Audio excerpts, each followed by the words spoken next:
Good morning students. आइए अब हम एक्सरसाइज 5.3 का क्वेश्चन नंबर 7 करते हैं। इसकी स्टेटमेंट है, उस एपी के प्रथम 22 पदों का योग ज्ञात कीजिए जिसमें डी बराबर 7 है और 22वां पद 149 है।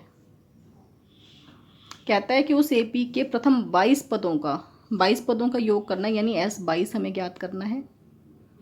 तो 22 पद हैं, यानी कि N22 हो गया। डी हमें दे ही रखा है सारवंतर 7 और 22वां पद दे रखा है 149। 22वां पद मतलब A22 वो 149। तो ये लाइन यदि आप सही लिख लेते हैं हर क्वेश्चन में तो उसके बाद क्वेश्चन में कुछ नहीं बचता, फिर तो वो हमेशा क्वेश्चन नंबर 3 की तरह बन जाता है। तो क्वेश्चन नंबर 3 इसमें सबसे ज़्यादा इम्पॉर्टेंट है। यदि आप उसे सीख लेते हैं तो पूरी की पूरी एक्सरसाइज आपको बड़े आराम से आ जाएगी। तो क्वेश्चन नंबर 3 की तरह ही बन गया। अब हमारे पास यहाँ देखते हुए सिर्फ एक ऑप्शन है कि A22 का हम फॉर्मूला लगा दें।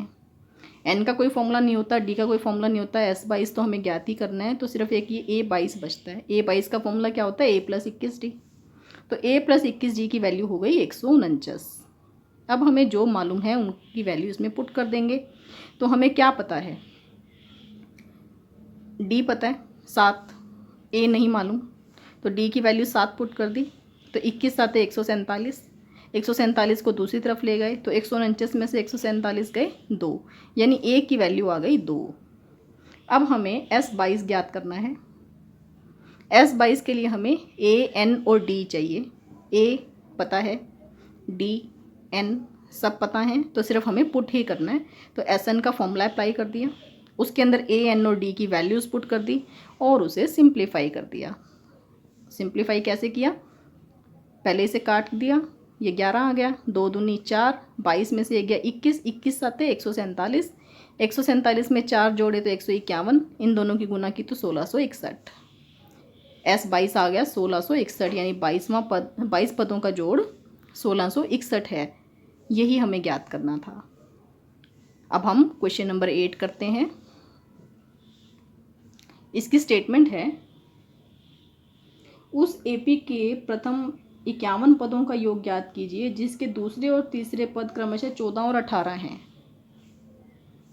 हमें 51 पदों का जोड़ ज्ञात करना है, यानी S51। तो इसका मतलब N कितना हो गया? 51। इन क्वेश्चंस में आपको स्टेटमेंट पढ़ के और पता करना है कि हमें क्या दिया हुआ है। एक बार आपने ये सही से लिख लिया तो सिर्फ पहली लाइन आपको समझने की ज़रूरत है, उसके आगे आप अपने आप ही कर लेंगे। तो पहली लाइन को कैसे लिखना है स्टेटमेंट से, ये A2, A3, S51 ये कहाँ से आए, हमें यही ध्यान रखना है कि 51 पदों का जोड़ का मतलब सम, तो S51 ये हमें ज्ञात करना है। तो 51 पद हैं, तो यानी कितने हैं? N का मतलब कितने पद हैं? 51। तो N हमें 51 पता लग गया। अब वो कह रहा है कि दूसरा पद 14 है और तीसरा 18 है। दूसरा पद मतलब A2, तीसरा मतलब A3।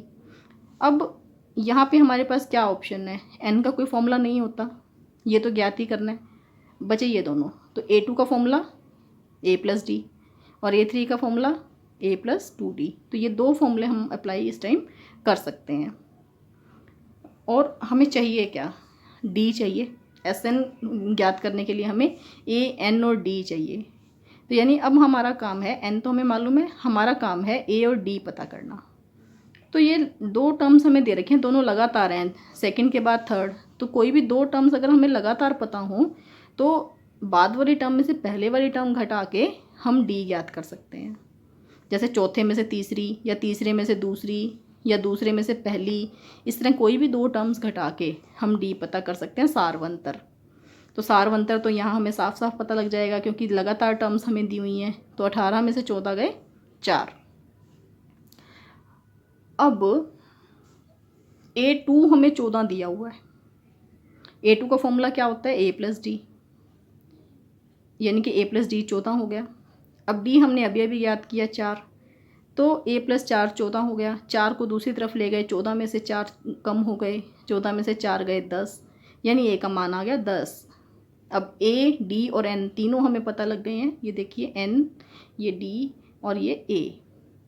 अब ये तीनों वैल्यूज़ हमें SN के अंदर सिर्फ पुट करनी है। SN का फॉर्मूला क्या है? N/2 2A + N - 1D इसके अंदर ए एन और डी की वैल्यूज़ पुट कर दी।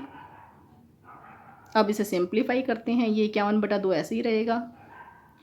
10 दूनी 20, 51 में से 1 गए 50, 50 चौके 200, तो 220, 2 से काट दिया 110, 110 को 51 से गुना की 5610, यानी 51 पदों का जोड़ 5610 है। आइए क्वेश्चन नंबर 9 शुरू करते हैं। इसकी स्टेटमेंट है, यदि किसी एपी के प्रथम 7 पदों का योग 49 है। इस लाइन से आप क्या समझे? प्रथम 7 पदों का योग 49 है, यानी सम दिया हुआ है, एस दिया हुआ है। कितने पद? 7 पद, तो S7 दिया हुआ है, S7 49। आगे कहता है कि प्रथम 17 पदों का योग 289 है, यानी S17 289 है। तो इसके प्रथम n पदों का योग ज्ञात कीजिए। कहता है कि 7 पदों का 49 है, 17 का 289 है, तो n पदों का योग कितना होगा? अब ये दोनों फॉर्मूले अप्लाई करके देख लेते हैं। S7 49 है, तो S7 का फॉर्मूला n/2 2a + n-1d। इसमें n की वैल्यू हमने पुट कर दी। a और d हमें नहीं पता है, तो a और d को एज सच रहने दिया। अब 2 को दूसरी तरफ ले गए, 7 को भी 2 गुना में जाएगा, 7 जाएगा भाग में, तो 7 से इसे काट दिया, 7 एकम 7, 7 7 49। अभी नहीं काटा, इसमें थोड़ी देर में काटा, ले अभी यहाँ पे भी काट सकते हैं आप, लेकिन अभी इसमें जब मैंने पहले सॉल्व किया तब नहीं काटा हुआ है, कोई बात नहीं। 2a, 7 में से 1 गए 6, 6d बराबर 49। ये 2 और 7 उधर चले गए, 2 ऊपर और 7 नीचे। इसके बाद इसमें से 2 कॉमन ले लिया और यहाँ बचा a + 3d। इस 2 से ये 2 काट दिया, अब काट दिया इसे, 7 एकम 7, 7 7 49। इसे पहले भी काट सकते थे हम यहाँ पे भी, तो ये आ गया a + 3d बराबर 7। इसके आगे हम इसे सॉल्व नहीं कर पा रहे, कोई बात नहीं, इसे इक्वेशन नंबर 1 बना के छोड़ दीजिए। अब दूसरी कंडीशन लेते हैं, S17 बराबर 289। S17 289 ले लिया, S17 का फॉर्मूला अप्लाई कर दिया। इसमें भी a और d ऐसे के ऐसे रहेंगे, क्योंकि उनकी वैल्यू नहीं मालूम, सिर्फ n की वैल्यू 17 हम पुट कर पाएंगे, वो पुट कर दी हमने। तो इसे सिंप्लीफाई करते हैं, 17 में से 1 गया 16। अब इसमें से 2 कॉमन ले लिया पहले की तरह, यहाँ बचा a + 8d, 2 से 2 कट गया, 17 को दूसरी तरफ ले गए तो उधर जाके भाग में हो जाएगा, 289 को 17 से काटा तो 17 ही आ गया, तो a + 8d बराबर 17। 2 समीकरण बन गई हमारे पास, a + 3d बराबर 7 और a + 8d बराबर 17। इन दोनों को सॉल्व करके हम a और d की वैल्यू फाइंड कर सकते हैं। तो उसके लिए समीकरण 1 में से समीकरण 2 को घटा देते हैं। घटाने पे हमें मिलता है -5d बराबर -10, माइनस से माइनस कैंसिल हो गया, d बराबर 10/2 यानी कि 10/5 यानी कि 2। तो d का मान आ गया 2। अब d का मान समीकरण 1 में पुट कर दिया, पुट करने के बाद उसे सिंप्लीफाई कर लिया, तो उससे a की वैल्यू आ गई, a की वैल्यू आती है 1। तो a और d की वैल्यू आने के बाद Sn हमें ज्ञात करना है। इसमें n रहेगा, क्योंकि n पदों का योग के लिए फॉर्मूला बताना है कि जनरल फॉर्मूला, यानी अगर हम n की वैल्यू 5 पुट कर दें तो 5 पदों का योग आ जाए, 8 पुट कर दें तो 8 का योग आ जाए, तो इसमें n की जगह n रहेगा। a और d की वैल्यूज़ हमने पुट कर दी, सिंप्लीफाई कर दिया, सिंप्लीफाई करके ये 2 से 2 कट गया, यहाँ पे n² बच गया, तो Sn बराबर n²। मेरे ख्याल से आपको समझ आया होगा। एक बार हम दोबारा इस क्वेश्चन को रिवाइज कर लेते हैं। S7 और S17 हमें दिए हुए थे, पहले हमने S7 का फॉर्मूला अप्लाई किया, उसमें हमें सिर्फ n मालूम है 7, वो पुट कर दिया, तो a और d में एक इक्वेशन आ गई। उसके बाद हमने S17 में भी यही प्रोसीजर रिपीट किया, a और d में एक और इक्वेशन आ गई। अब a और d में 2 इक्वेशन आ गई, इन दोनों इक्वेशंस को हमने सॉल्व कर लिया और a और d की वैल्यूज़ फाइंड कर ली।